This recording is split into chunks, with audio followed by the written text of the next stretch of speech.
They bring them here for, if you do it for miles, you get shot. We had them way down near Brockville.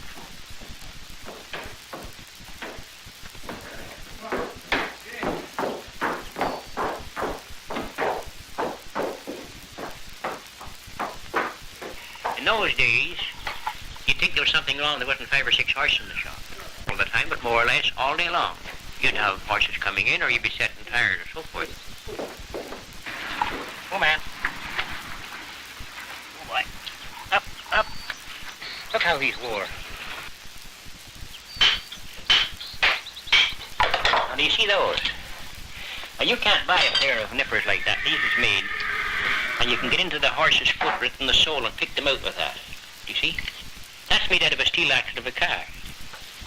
It takes you a whole day for here to make them pair of tongs. This is the last pair I'll ever make. This is the last. That's what they call a hoof knife, for cutting off the hoof, the spare hoof that's around the toe, you see, when you're through. We'll make them out of a piece of a car spring. Oh, yes, you trim, when you're trimming the foot, you see, when you nail on a foot that's grown out, there's a certain amount of hoof out over the toe. When you bring the shoe back where it should be to place, you see, your toe gets long. It grows out long, the growth. And then you cut it off with that before you go to clinch it and rasp it off, do you see?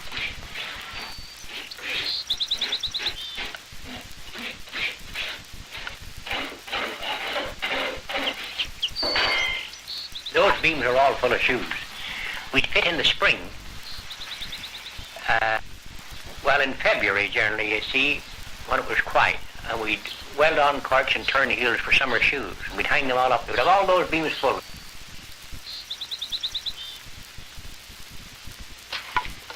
There's a bunch of tongs. Them's all handmade tongs for different uses. For instance, in the forge, you see. Now, those are horseshoeing tongs, and all those tongs do be in use sometime, or at least they used to be sometime or other, but not so much in recent years. Coal is no good today. Tong. It's not like the old coal, you see.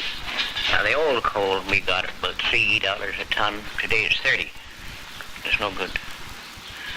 I have about the first electric blower along the Ottawa Valley here. Well, then, in the early days, at the first, we had the old bellows. We pumped by hand with a lever on it, a long handle. It was made of leather.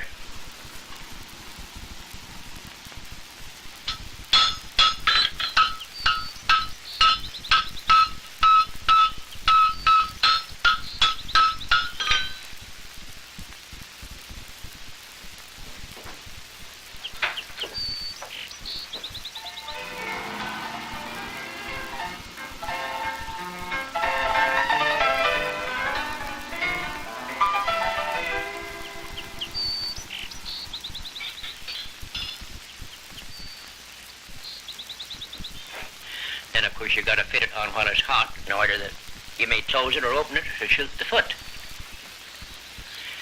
Well, you get some horses, you know, that you take a colt, for instance, you know. You get some rough horses.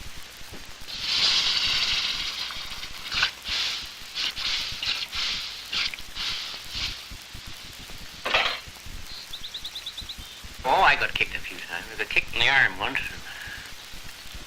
Broncs. We used to shoot the broncs. Way back in the early days.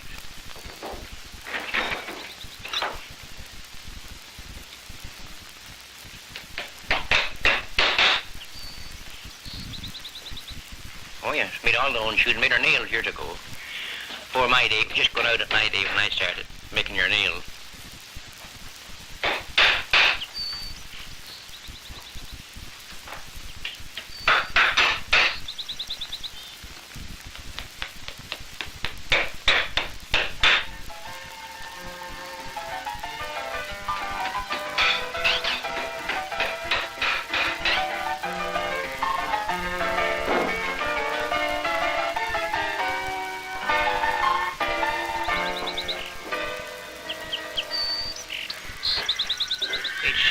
Too hard a work for what they do today to the ordinary labor. You see, they can make more money out than any common laborer with working 8 hours a day.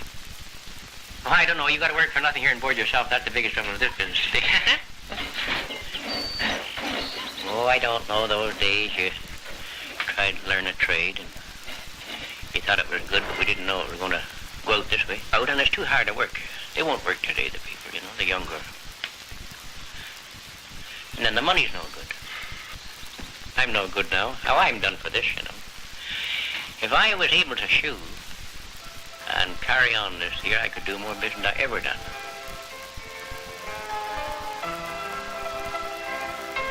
That's a lovely horse.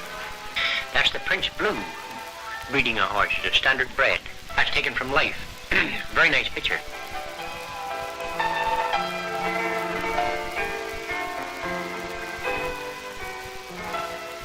The art of horseshoeing is going out. Oh, yes, yes. Each year you see it. But, oh, it's a different trade, you see. But today it's different. It's all different.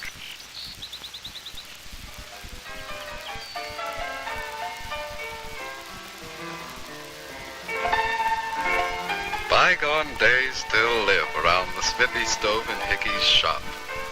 Drop in sometime and meet Dick Hickey, blacksmith and philosopher. The horse is, the biggest job he has today is looking over the fence watching the tractors working.